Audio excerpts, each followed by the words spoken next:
अब हम जानते हैं कि सॉल्यूट क्या होता है, सॉल्वेंट क्या होता है और सोल्यूशन क्या होता है। सबसे पहले बेटा हम बात करते हैं सॉल्यूट के बारे में, ठीक है। तो सॉल्यूट स्पेलिंग देखो, SOLUTE, मतलब टोटल 6 लेटर है सॉल्यूट में।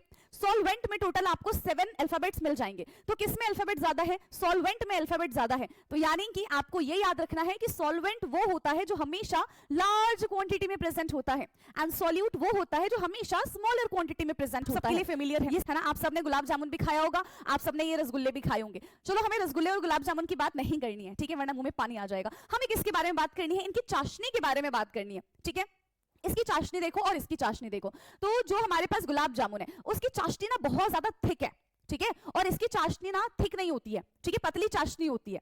यानी कि इसमें हम क्या करते हैं, ज्यादा अमाउंट में पानी लेते हैं, ठीक है, और शुगर ऐड करते हैं, और इसमें हम कम अमाउंट में पानी लेते हैं और शुगर ऐड करते हैं। इसी वजह डेंसिटी का फॉर्मूला होता है हमारा मास अपॉन वॉल्यूम,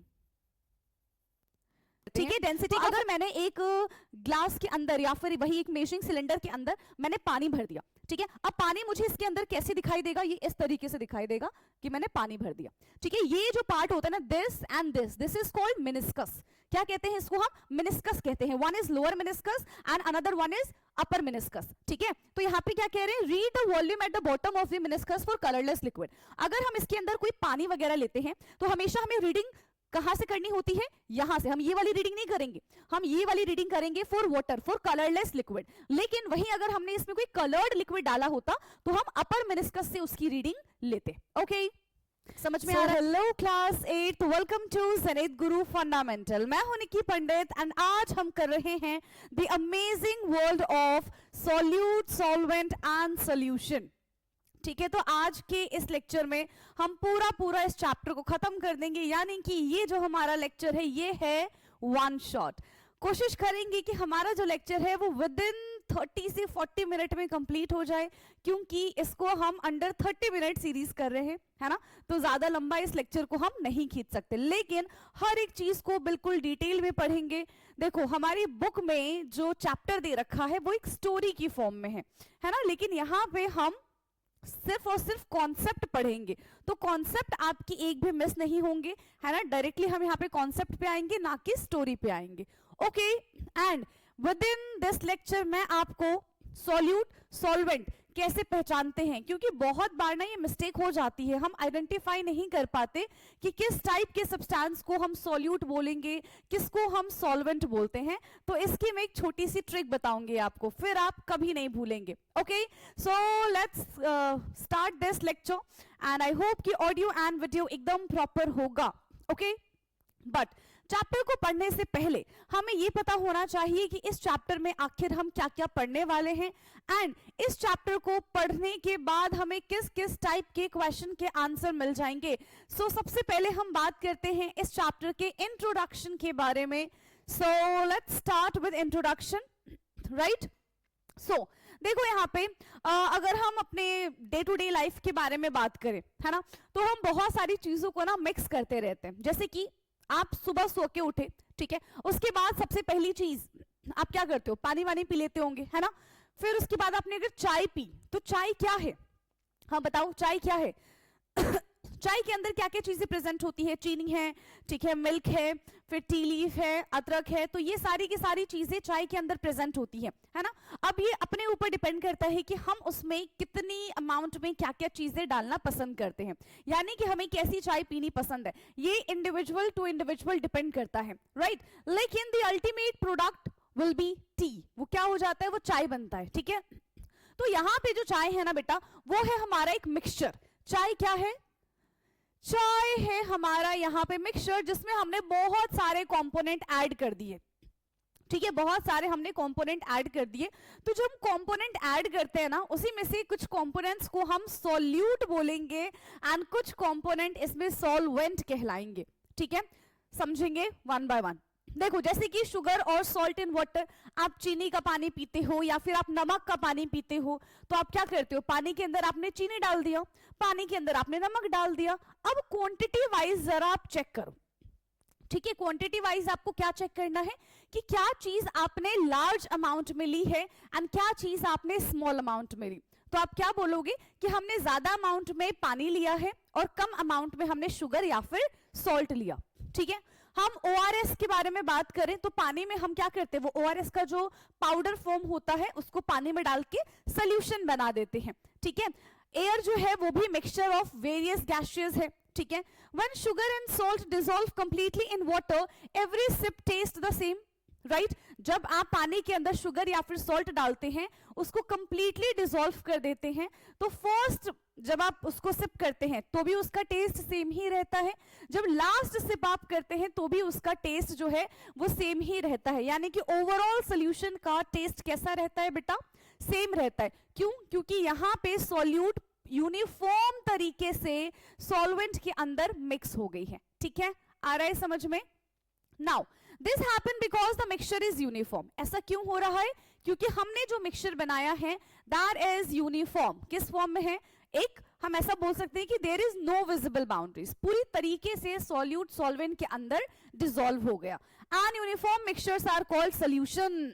जितने भी यूनिफॉर्म मिक्सचर होते हैं उनको हम सॉल्यूशंस कहते हैं। ओके, सो ये था हमारा introduction of this chapter. And इस चैप्टर को पढ़ने के बाद हमें सॉल्यूट, सॉल्वेंट, सॉल्यूशन, ठीक है, और भी बहुत सारी चीजें का पता चलेगा कि कब हम बोलेंगे कि कोई चीज डूब गई है, ठीक है, या फिर तैरने लगी, यानी कि सिंक एंड फ्लोट का कॉन्सेप्ट पढ़ेंगे। साथ ही साथ हम ये भी जानेंगे इस चैप्टर में कि आइस वाटर पे फ्लोट कैसे करती है और क्यों करती है, क्या रीजन है। Okay, so let's start this chapter now. अब सबसे पहले हम यहाँ पे यूनिफॉर्म एंड नॉन यूनिफॉर्म के बारे में बात करते हैं। एंड ये चीज ना हम पिछले चैप्टर में भी पढ़कर आए हुए हैं, ठीक है, पर्टिकुलेट नेचर ऑफ मैटर वाले चैप्टर में, राइट? यूनिफॉर्म मिक्सचर क्या होता है? ऐसा मिक्सचर जहां पे सॉल्यूट कंप्लीटली डिसॉल्व हो जाता है गिवन सॉल्वेंट के अंदर and there is no visible boundaries. इसको हम क्या कहते हैं? यूनिफॉर्म मिक्सचर कहते हैं। ठीक है, so uniform mixture components are evenly distributed, components cannot be seen separately, examples है sugar solution, salt solution and air। तो ये सारे के सारे हमारे यूनिफॉर्म के एग्जाम्पल हो जाएंगे। ठीक है, चलिए नाउ अब इसके बाद हम बात करते हैं यहाँ पे नॉन यूनिफॉर्म मिक्सचर के बारे में। सो नॉन यूनिफॉर्म मिक्सचर क्या होता है? जब सॉल्वेंट के अंदर सॉल्यूट कंप्लीटली डिसॉल्व नहीं होता तो उसको हम कहते हैं नॉन यूनिफॉर्म मिक्सचर। जैसे कि आपने एक गिलास पानी ले लिया और उस ग्लास में आप उस पानी में आपने क्या किया? सैंड डाल दिया। अब बताओ जरा मुझे, क्या वो सैंड पानी के अंदर कंप्लीटली मिक्स हो जाएगा? नहीं हो पाएगा। वी कैन इजीली आइडेंटिफाई कि हाँ इस पानी में सैंड मिलाया गया है, या फिर आप चॉक का पाउडर मिला दो तो हम क्या बोलेंगे? इस पानी में चॉक मिलाया गया है। तो इस तरीके से हम नॉन यूनिफॉर्म को आइडेंटिफाई करते हैं। So compounds are not evenly distributed, ठीक है, इसके कंपोनेंट्स जो हैं वो इवनली डिस्ट्रीब्यूटेड नहीं होते। हर एक कंपोनेंट आपको नजर आएगा।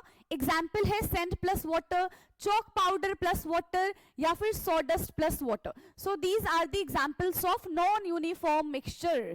ठीक, now what are solute, solvent and solution. चलिए, तो अब हम जानते हैं कि सॉल्यूट क्या होता है, सॉल्वेंट क्या होता है और सॉल्यूशन क्या होता है। सबसे पहले बेटा हम बात करते हैं सॉल्यूट के बारे में। ठीक है, तो सॉल्यूट स्पेलिंग देखो, SOLUTE, मतलब टोटल 6 लेटर है सॉल्यूट में। सॉल्वेंट में टोटल आपको 7 अल्फाबेट्स मिल जाएंगे। तो किसमें अल्फाबेट ज्यादा है? सॉल्वेंट में अल्फाबेट ज्यादा है। तो यानी कि आपको ये याद रखना है कि सॉल्वेंट वो होता है जो हमेशा लार्ज क्वांटिटी में प्रेजेंट होता है एंड सॉल्यूट वो होता है जो हमेशा स्मॉलर क्वांटिटी में प्रेजेंट होता है। ये समझ में आया? सॉल्यूट को हम हमेशा डिसॉल्व कराते हैं सॉल्वेंट के अंदर।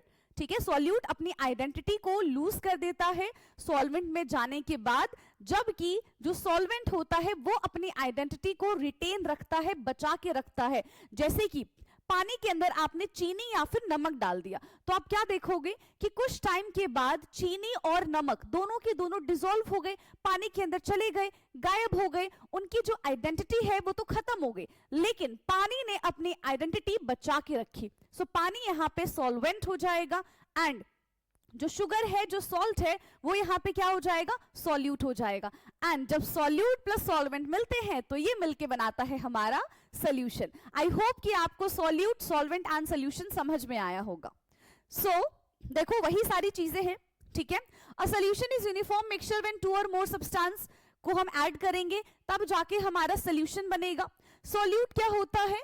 The substance that dissolve is called solute. जो पानी के अंदर डिसॉल्व किया जाता है, अभी बताया था, उसको हम सोल्यूट कहते हैं। फॉर एग्जाम्पल शुगर, सॉल्ट, ठीक है। सॉल्वेंट के बारे में बात करें तो जो सोल्यूट को अपने अंदर डिसॉल्व कर दे, which have the tendency to dissolve solute in it, उसको हम सॉल्वेंट कहते हैं, ठीक। एग्जाम्पल तो वाटर हो जाएगा। अभी मैंने बताया कैसे आइडेंटिफाई करेंगे, ये चीज भी मैंने आपको बता दी है। एंड सॉल्यूट प्लस सॉल्वेंट मिलके बनाता है सॉल्यूशन, ठीक है। Now liquid liquid solution and gaseous solution के बारे में बात करते हैं, ठीक है। लिक्विड लिक्विड सॉल्यूशन क्या होता है? सो when two liquids are mixed, liquid liquid solution का मतलब कि हमारे पास सॉल्यूट जो है वो भी लिक्विड होगा, सॉल्वेंट जो है वो भी लिक्विड होगा। तो ऐसे सॉल्यूशन को हम लिक्विड लिक्विड सॉल्यूशन कहते हैं। तो क्या एग्जांपल हो सकता है? जैसे कि मिल्क के अंदर हमने पानी डाल दिया तो मिल्क भी हमारा सॉल्यूट है, आई मीन लिक्विड है, और पानी भी हमारा लिक्विड है। तो ये हमारा एक सॉल्यूशन बन जाएगा which is liquid liquid solution. अब देखो, जिसकी क्वांटिटी हम ज्यादा लेंगे वो सॉल्वेंट कहलाएगा, एंड जिसकी क्वांटिटी हम कम लेंगे वो सॉल्यूट कहलाएगा, ठीक है। So liquid liquid solution when two liquid are mix, the substance in smaller quantity उसको सॉल्यूट बोलेंगे, एंड जो लार्ज क्वांटिटी में है उसको हम सॉल्वेंट बोलेंगे, ठीक है। Now we'll talk about the gaseous solution. तो gaseous solution में क्या होता है? जब solute और solvent दोनों के दोनों हमारे पास गैस फॉर्म में प्रेजेंट होंगे, that is called gaseous solution. इसका एग्जाम्पल है एयर। सो एयर एक सोल्यूशन है गैस का, है ना, जिसमें नाइट्रोजन की क्वांटिटी सबसे ज्यादा होती है। 71% नाइट्रोजन हमारे पास प्रेजेंट होता है। तो nitrogen act as a solvent, and oxygen क्या हो जाएगा? ऑक्सीजन है, कार्बन डाइऑक्साइड है, आर्गन है, ये सारे के सारे कम अमाउंट में प्रेजेंट होते हैं, तो ये सॉल्यूट हो जाएगा, ओके। नाउ नेक्स्ट है हमारा how much solute can a solvent dissolve. आखिरकार एक सॉल्यूट के अंदर कितना, नॉट सॉल्यूट, एक सॉल्वेंट के अंदर कितना सॉल्यूट डिसॉल्व किया जा सकता है, ठीक है, ये हमको बताना है। देखो अलग अलग सॉल्वेंट की अलग अलग कैपेसिटी होती है टू डिसॉल्व सॉल्यूट। जैसे कि मान लो हमारे पास एक ग्लास पानी है, 100 ml वाटर है, ठीक है। अब उस 100 ml वाटर में वो शुगर को अपने अंदर ज्यादा ऐड करेगा एज कंपेयर टू किसको, या फिर हम उसके अंदर हनी वगैरह डाल दें तो हनी उसके अंदर डिसॉल्व नहीं हो पाएगा, शुगर आसानी से डिसॉल्व हो जाएगा। उससे भी आसानी से सॉल्ट डिसॉल्व हो जाता है ना। आप 5 चम्मच अगर सॉल्ट उसके अंदर डिसॉल्व करोगे तो हो सकता है कि आप 2 ही चम्मच शुगर उसके अंदर डिसॉल्व कर पाओ, है ना। तो इस तरीके से ये डिपेंड करता है कि किस टाइप का लिक्विड है हमारे पास, यानी कि किस टाइप का सॉल्वेंट है हमारे पास, ठीक है, किस टाइप का सॉल्यूट उसके अंदर ऐड किया जा रहा है, ठीक।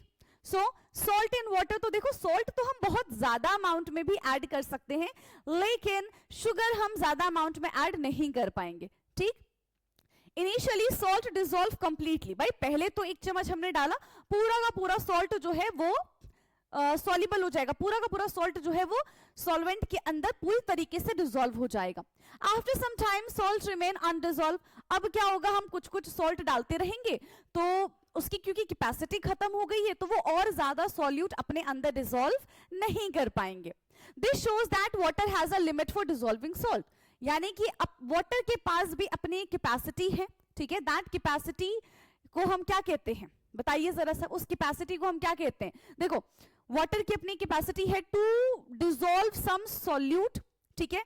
ऐसे ही अगर हम गैसेस की बात करें या फिर किसी भी चीज की बात करें तो सबकी अपनी अपनी कैपेसिटी है, डिपेंड अपॉन देयर नेचर, ठीक है। सो ये इस तरीके से हमारी एक्टिविटी हो जाएगी। नाउ बेहद इंपॉर्टेंट टॉपिक है, अब हम जानेंगे अनसैचुरेटेड सॉल्यूशन और सैचुरेटेड सॉल्यूशन के बारे में, ठीक है। आपको फटाफट से एक ग्लास ले लेना है और ग्लास के अंदर डाल दो पानी, ठीक है। अब आपको क्या करना है, आप उसके अंदर शुगर डालेंगे। 1 चम्मच शुगर डाला, अच्छे से डिसॉल्व कर दिया, पूरी तरीके से शुगर गायब है। दूसरी चम्मच आपने शुगर डाला, अच्छे से डिसॉल्व कर दिया, पूरी तरह शुगर गायब है। अब तीसरे चम्मच जब आपने शुगर डाला तो आप ये देख रहे हो कि ओ माय गॉड, अब शुगर उसके अंदर डिसॉल्व नहीं हो पा रहा है, ठीक है। तो जब तक शुगर, यानी कि जब तक सॉल्यूट सॉल्वेंट के अंदर जाके डिसॉल्व हो रहा था तब तक हम उस सोल्यूशन को अनसैचुरेटेड सोल्यूशन कह रहे थे। लेकिन जैसे ही वाटर ने शुगर को अपने अंदर डिसॉल्व करने से मना कर दिया, भाई मैं नहीं कर पाऊंगा, ठीक है, मैं अब और इसकी सॉल्युबिलिटी, मैं अपनी सॉल्युबिलिटी नहीं बढ़ा सकता, है ना, मतलब अब और सॉल्यूट सॉल्वेंट के अंदर डिसॉल्व नहीं हो सकते, तो उस टाइप के सोल्यूशन को हम सैचुरेटेड सोल्यूशन कहते हैं। ठीक है, क्या कहते हैं बेटा? सैचुरेटेड सोल्यूशन कहते हैं। A solution in which more solute can still dissolve at a given temperature, ठीक है, तो that is called saturated solution. Unsaturated solution, saturated solution क्या होता है? A solution in which no more solute can dissolve at that temperature. और हम solute उसके अंदर ऐड नहीं कर सकते, भाई उसका पेट पूरा फुल हो गया, so that is called saturated solution. अच्छा, यहां पे एक और टर्म आता है, सुपर सैचुरेटेड सॉल्यूशन। तो अब हम ये जानेंगे कि सुपर सैचुरेटेड सॉल्यूशन क्या होता है। देखो, सैचुरेटेड सॉल्यूशन ऑलरेडी हम पढ़कर आ चुके हैं, when no more solute can dissolve in a given amount of solvent at specific temperature, उसको हम सैचुरेटेड सॉल्यूशन कहते हैं। लेकिन अगर मैं वही सॉल्यूशन को हीट कर दूं, गर्म कर दूं, तो उसकी कैपेसिटी बढ़ जाएगी to dissolve solute in it, तो इस टाइप के सॉल्यूशन को हम सुपर सैचुरेटेड सॉल्यूशन कहते हैं।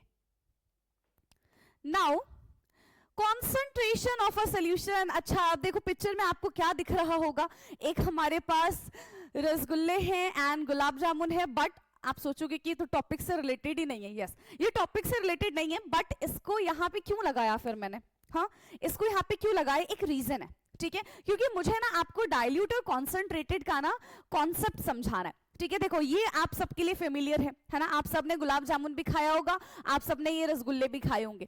चलो, हमें रसगुल्ले और गुलाब जामुन की बात नहीं करनी है, ठीक है, वरना मुंह में पानी आ जाएगा। हमें किसके बारे में बात करनी है? इनकी चाशनी के बारे में बात करनी है। ठीक है, इसकी चाशनी देखो और इसकी चाशनी देखो, तो जो हमारे पास गुलाब जामुन है उसकी चाशनी ना बहुत ज्यादा थिक है, ठीक है, और इसकी चाशनी ना थिक नहीं होती है, ठीक है, पतली चाशनी होती है। यानी कि इसमें हम क्या करते हैं, ज्यादा अमाउंट में पानी लेते हैं, ठीक है, और शुगर ऐड करते हैं, और इसमें हम कम अमाउंट में पानी लेते हैं और शुगर ऐड करते हैं। इसी वजह से ये हमारा गाढ़ा सोल्यूशन बनता है और ये हमारा कैसा सोल्यूशन बनता है? बहुत पतला सा सोल्यूशन बनता है। तो बस यही मुझे कॉन्सेप्ट आपको समझाना था। समझो बिल्कुल ध्यान से कि जब मान लो मेरे पास 100 ml वाटर है, 2 ग्लास ले लिया मैंने, दोनों में मेरे पास 100 ml वाटर है, एक में मैंने 20 ग्राम शुगर ऐड कर दिया है और एक में मैंने 60 ग्राम शुगर ऐड कर दिया। अब बताओ जो सोल्यूशन बनेगा वो कैसा बनेगा? तो जब 100 ml वाटर में 20 ग्राम शुगर ऐड करेंगे तो ये हमारा बहुत पतला सा सोल्यूशन बनेगा, एंड दैट पतला solution is called dilute solution. लेकिन यहां पे अगर मैंने 100 ml में 60 ग्राम शुगर ऐड कर दिया है तो यहां पे मुझे बहुत गाढ़ा सोल्यूशन मिलेगा, एंड दैट गाढ़ा solution is called concentrated solution. So dilute solution का मतलब होता है जहां पे जो सॉल्यूट की क्वांटिटी होती है वो कम होती है, ठीक है, एंड कॉन्सेंट्रेटेड में सॉल्यूट की क्वांटिटी ज्यादा होती है। ठीक है, डाइल्यूट और कॉन्सेंट्रेटेड का समझ में आ गया? आया ना? चलो, अब यहां से देख लेते हैं कि यहां पे क्या चीज लिखी हुई है। The amount of solute present in a fix amount of solution that is called solubility. And dilute solution की अगर हम बात करें तो उसमें सॉल्यूट की क्वांटिटी कम होती है, कॉन्सेंट्रेशन की बात करें तो उसमें ज्यादा सॉल्यूट ऐड होता है। ठीक है, and these are relative items, मतलब लास्ट क्लास में बताया था रिलेटिव वाले हमारे रिलेटिव नहीं है ना। रिलेटिव का मतलब है कि यहां पे हम रिलेट कर रहे हैं, इन दोनों को रिलेट कर रहे हैं। ठीक है, तो कि कौन गाढ़ा है और कौन पतला है। ठीक, चलो, now the next thing is solubility. तो सॉल्युबिलिटी क्या होता है? सॉल्युबिलिटी का मतलब है कि एक सॉल्वेंट के पास कितनी कैपेसिटी है to dissolve amount of solute in it at a specific और एट अ गिवन टेम्परेचर। ठीक है, एक फिक्स टेम्परेचर पे सॉल्वेंट की क्या टेंडेंसी है to dissolve solute in it, इसी को हम सॉल्युबिलिटी कहते हैं। Right? So the maximum amount of solute that can dissolve in a fixed amount of solvent at a particular temperature. Now, effect of temperature on solubility. क्या temperature का कोई effect पड़ता है सॉल्युबिलिटी पे? तो 100% टेम्परेचर का इफेक्ट पड़ता है सॉल्युबिलिटी पे। कैसे? देखो, टेम्परेचर का इफेक्ट कैसे पड़ता है सॉलिबिलिटी पे, इसके बारे में बात करते हैं। इस पे दो फैक्टर काम करते हैं। हमें ये देखना होता है कि लिक्विड के अंदर, ठीक है, हम सॉलिड ऐड कर रहे हैं, सॉलिड का डिसोल्यूशन करा रहे हैं या फिर गैस का डिसोल्यूशन करा रहे हैं। अगर पानी के अंदर हमने क्या डाल दिया, सॉलिड डाल दिया, मान लो पानी के अंदर हमने चीनी डाल दिया, ठीक है, तो जब हम उस वाटर का टेम्परेचर बढ़ाएंगे तो उसकी कैपेसिटी बढ़ जाएगी टू डिसॉल्व सॉल्यूट, यानी कि टू डिसॉल्व दैट शुगर। ये केस था हमारा solubility of solid in a liquid. Now अब हम बात करते हैं solubility of gas in a liquid. तो इतना याद रखना, जब हम गैस को पानी के अंदर डिसॉल्व कराते हैं एंड जैसे ही हम उसका टेम्परेचर बढ़ा देंगे तो सॉलिबिलिटी कम हो जाती है in case of gas dissolve in a liquid. ठीक, तो दोनों फैक्टर अलग अलग काम करते हैं for liquid and for gas, ठीक है, for solid and for gas. ठीक है, सो वार्म वाटर डिसॉल्व मोर सॉलिड देन कोल्ड वाटर। गर्म पानी में हम ज्यादा चीजें डिसॉल्व कर पाएंगे देन कोल्ड वाटर। ठीक है, solubility of most solid increase with increasing the temperature. जैसे जैसे टेम्परेचर बढ़ेगा solubility of a solid in a liquid भी इंक्रीज हो जाएगा। और saturated solution can become unsaturated, है ना, हीट कर देंगे तो वो फिर से अनसैचुरेटेड हो जाएगा, बट बेसिकली हम उसको अनसैचुरेटेड नहीं कहते हैं, that is called super saturated solution. Now solubility of a gases के बारे में अभी मैंने आपको बताया कि क्या होता है कि अगर हमने टेम्परेचर बढ़ाया, ठीक है, तो गैस की सॉलिबिलिटी इन अ लिक्विड कम हो जाती है। आप सभी ने पानी को गर्म किया होगा, आपने देखा होगा कि जब पानी बहुत ज्यादा खौल जाता है तो नीचे ना छोटे छोटे वाटर के ना बबल्स आपको नजर आने लग जाते हैं। दैट बबल कि वो भाई गैस जो है उस पानी के अंदर जो प्रेजेंट है, अब वो उस पानी को छोड़ के भागना चाहते हैं। ठीक है, तो सॉलिबिलिटी जो है गैस की वो लिक्विड के अंदर कम हो जाती है आफ्टर बॉइलिंग इट। ठीक, now gases like oxygen dissolve in water. Dissolved oxygen support aquatic life. Effect of temperature on a gases. Solubility gas decrease with increasing the temperature. अभी बताया था, है ना, कि गैस की जो सॉलिबिलिटी है वो टेम्परेचर इंक्रीज करने से कम हो जाती है। And cold water contain more oxygen. ठीक है, इसीलिए जो एक्वेटिक एनिमल्स होते हैं वो ठंडे पानी में रहना पसंद करते हैं रेदर देन गर्म पानी। ठीक है, नाउ नेक्स्ट हम यहाँ पे बात कर रहे हैं व्हाई डू ऑब्जेक्ट फ्लोट और सिंक इन वाटर। क्यों कोई ऑब्जेक्ट डूब जाता है, क्यों कोई ऑब्जेक्ट तैरने लग जाता है, डिपेंड करता है उसका सरफेस एरिया कितना है, उसका मास कितना है ना, तो इन सब पे ये फैक्टर्स डिपेंड करते हैं। ठीक है, so some object float other sink. देखो यहाँ पे दो चीजें हैं बहुत इंपॉर्टेंट जो पर्टिकुलेट नेचर ऑफ मैटर में भी हम पढ़कर आए हैं। One is gravitational force and another one is buoyant force. ठीक है, जब gravitational force and buoyant force दोनों के दोनों फोर्स इक्वल होते हैं तो कोई भी ऑब्जेक्ट फ्लोट करना स्टार्ट कर देता है। ठीक है, लेकिन जब ग्रेविटेशनल फोर्स ज्यादा होता है बायंट फोर्स से तो कोई भी चीज क्या हो जाती है, सिंक कर जाती है, यानी कि डूब जाती है। Okay, some object float other sink. Reason बता दिया क्यों होता है। अब देखो हस्क फ्लोट, हस्क है, हस्क जो है वो फ्लोट करता है, राइस जो है वो डूब जाती है, सिंक कर जाती है, ऑयल फ्लोट करता है पानी में। And this depends mainly on the density. किस पे डिपेंड करता है, ये डेंसिटी पे। Now what is density? Density is mass per volume. आगे पढ़ेंगे हम इसको, ठीक है हमारे इस चैप्टर में। नाउ देखो आ गया डेंसिटी। तो डेंसिटी क्या होता है बेटा? डेंसिटी का मतलब होता है density is the mass per unit volume of a substance. यानी कि देखो कितने एरिया में, कितने वॉल्यूम में कितना मास प्रेजेंट है, दैट इज कॉल्ड डेंसिटी। ठीक है, अगर कम वॉल्यूम में ज्यादा मास प्रेजेंट होगा तो उसकी डेंसिटी भी ज्यादा हो जाएगी। अगर ज्यादा वॉल्यूम में कम मास प्रेजेंट होगा तो उसकी डेंसिटी भी कम हो जाएगी। तो सीधा सीधा हम यहां से ये कह सकते हैं कि density is directly proportional to mass and density is inversely proportional to mass. और यहां पे देखो उल्टा हो गया है ना, यहां पे हमारा उल्टा हो गया है जो कि ये नहीं होना चाहिए था। रुको, डेंसिटी क्या होता है, डेंसिटी का फॉर्मूला क्या होता है? तो डेंसिटी का फॉर्मूला होता है हमारा मास अपॉन वॉल्यूम। ठीक है, डेंसिटी का फॉर्मूला क्या होता है बेटा? डेंसिटी का फॉर्मूला होता है हमारा मास अपॉन वॉल्यूम। ठीक है, एंड यूनिट के बारे में बात करें तो मास की यूनिट होती है केजी एंड वॉल्यूम की यूनिट होती है मीटर क्यूब। तो ये हमारा हो जाएगा केजी पर मीटर क्यूब। ठीक है, वहां पे भी लिखा हुआ है। कॉमन यूनिट आप ग्राम पर सेंटीमीटर क्यूब या फिर ग्राम पर ml भी लिख सकते हैं, है ना। Density does not depend on the shape size, इस पे डिपेंड नहीं करता, ठीक है। And depends on temperature and pressure, क्योंकि यहाँ पे मास एंड वॉल्यूम है, ठीक है, इसी वजह से ये टेम्परेचर एंड प्रेशर पे डिपेंड करता है, इसको करना पड़ेगा, ठीक है।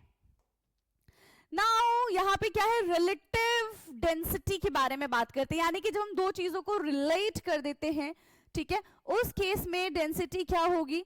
तो देखो हमारे पास रिलेटिव डेंसिटी में क्या है, यहाँ पे दो चीजों को रिलेट करने के बाद डेंसिटी कैलकुलेट करते हैं।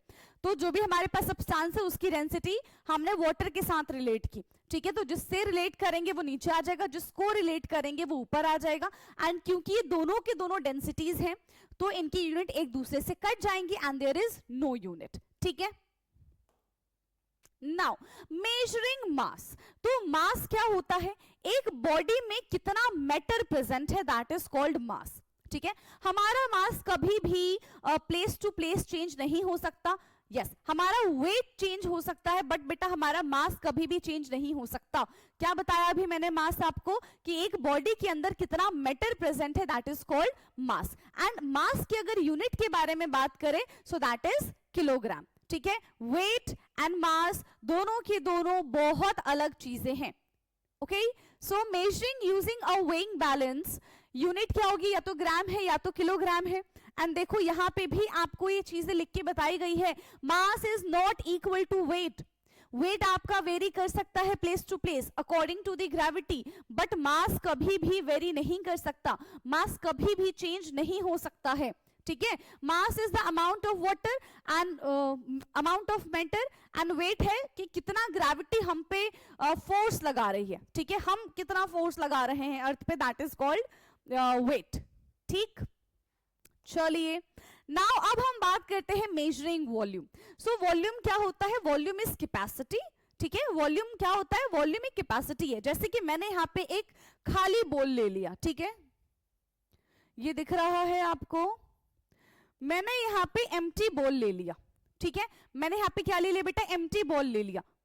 अब इसके अंदर, अब मान लो ये हमारा 500 ml का है, ठीक है, तो इसकी कैपेसिटी कितनी हो जाएगी, इसकी कैपेसिटी हो जाएगी हमारी 500, ठीक है, कितनी हो जाएगी इसकी कैपेसिटी, 500 ml इसकी कैपेसिटी है, यानी कि इसके अंदर कितनी चीजें आ सकती है, इसके अंदर कितना स्पेस है, that is called volume, okay.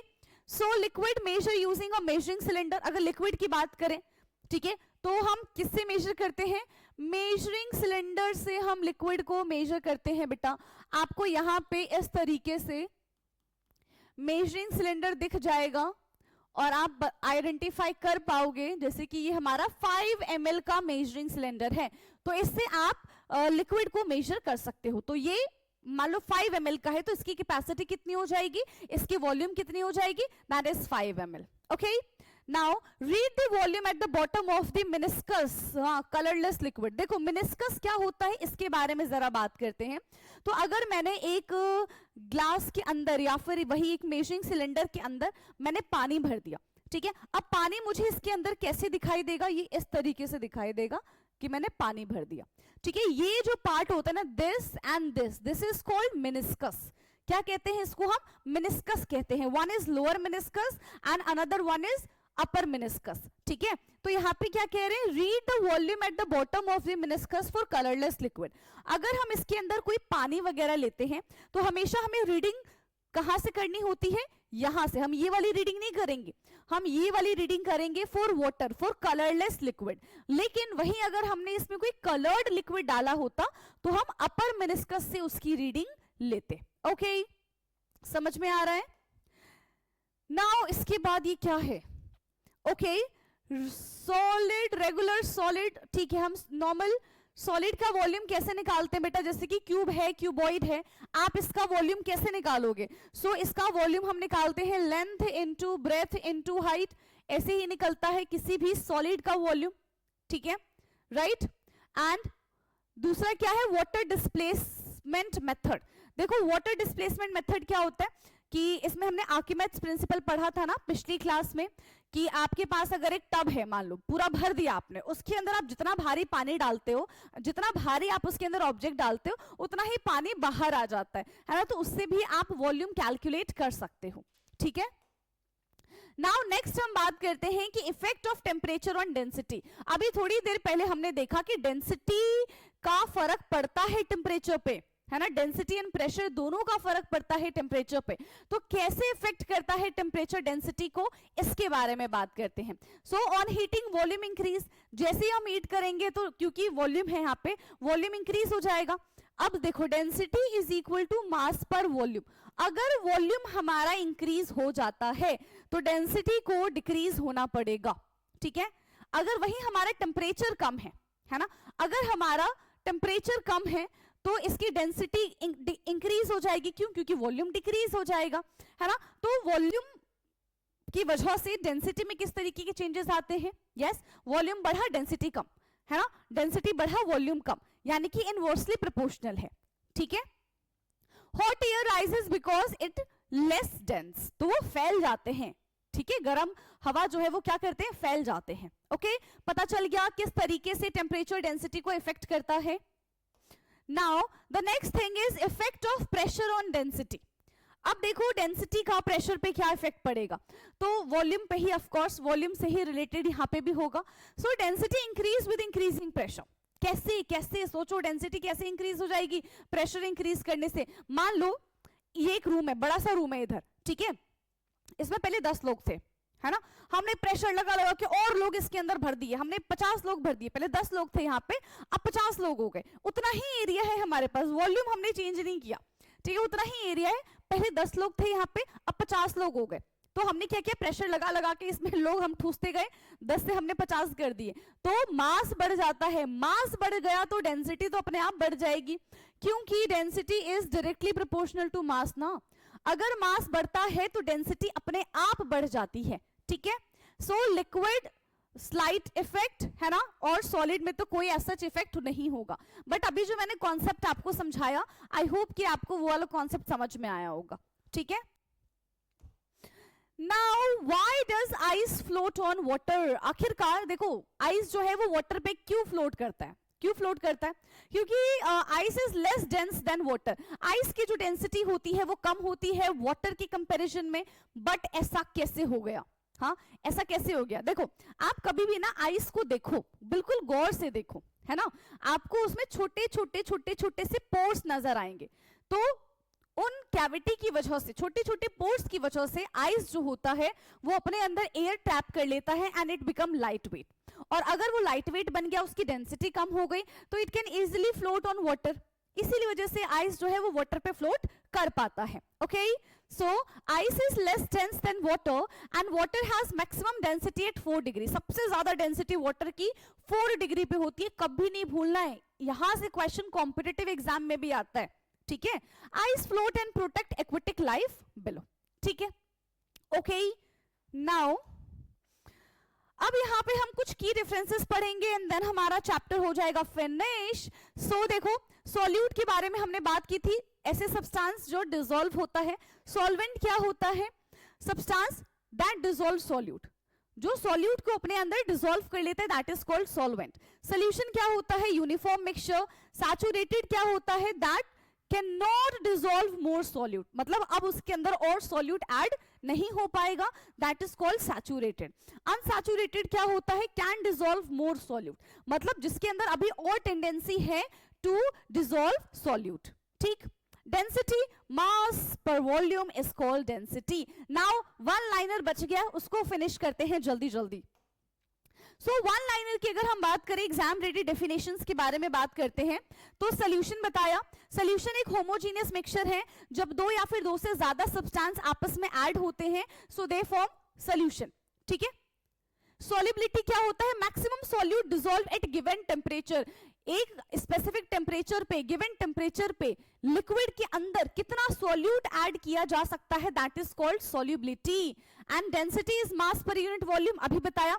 Meniscus बहुत इंपॉर्टेंट है, ठीक है, ये भी आपको हायर क्लास में हेल्प करेगा। सो मेनिस्कस का क्या मतलब होता है? Curved surface of liquid in a container. अगर पानी की ये कंटेनर के अंदर आप पानी डालते हो तो वो इस तरीके का फॉर्मेशन करता है। So this is lower meniscus and this is upper meniscus. ठीक है, कलर्ड सॉल्यूशन के लिए हम अपर मेनिस्कस लेते हैं एंड कलरलेस सॉल्यूशन के लिए हम लोअर मेनिस्कस लेते हैं। एंड इसी के साथ हमने कर लिया है इस चैप्टर को समाप्त। ओके, तो ये हमारा जो 9th चैप्टर था वो भी हो चुका है फिनिश, और अब हमारी मुलाकात होगी अपने 10th चैप्टर में। एंड 10th चैप्टर है हमारा लाइट, है ना, मिरर एंड लेंस वाला चैप्टर है, उसका भी हम बहुत जल्दी वन शॉट कर लेंगे। एंड अब आपका काम क्या है? आपको इस चैप्टर के नोट्स बनाने हैं। ठीक है, जितनी भी चीजें मैंने इस पीपीटी में लिखी है आपको हर एक चीज लिखनी है। बहुत ज्यादा मैंने लेंदी नहीं लिखा हुआ है, बिल्कुल पॉइंट टू पॉइंट है ना। सिर्फ मैंने यहाँ पे पॉइंट टू पॉइंट लिखा, बस उसी को एक्सप्लेन किया। तो आपने वीडियो देख लिया, एक्सप्लेनेशन देख लिया, बस आपको अपने हिसाब से इसके नोट्स बना देने हैं ताकि एग्जाम के टाइम पे आप कोई चीज भूल ना जाओ, कोई चीज आपसे छूट ना जाए। ठीक है, इसी वजह से ये जो आपके नोट्स है that is very very very important. Okay, and साथ ही साथ आप मुझे कमेंट करके भी बताएंगे कि आपको लेक्चर कैसा लगा, या फिर अगर कोई चीज आपको समझ में नहीं आती है तो वो भी आप मुझे कमेंट करके बता सकते हैं। ठीक है, क्योंकि आपके कमेंट करने से मुझे पता चलेगा कि और किस तरीके की इंप्रूवमेंट हम कर सकते हैं, अपने कंटेंट को हम और किस तरीके से बेहतर बना सकते हैं। तो आपका इनिशिएशन बहुत जरूरी है। ओके, अब हम मिलते हैं अपने नेक्स्ट क्लास में। Thank you so much.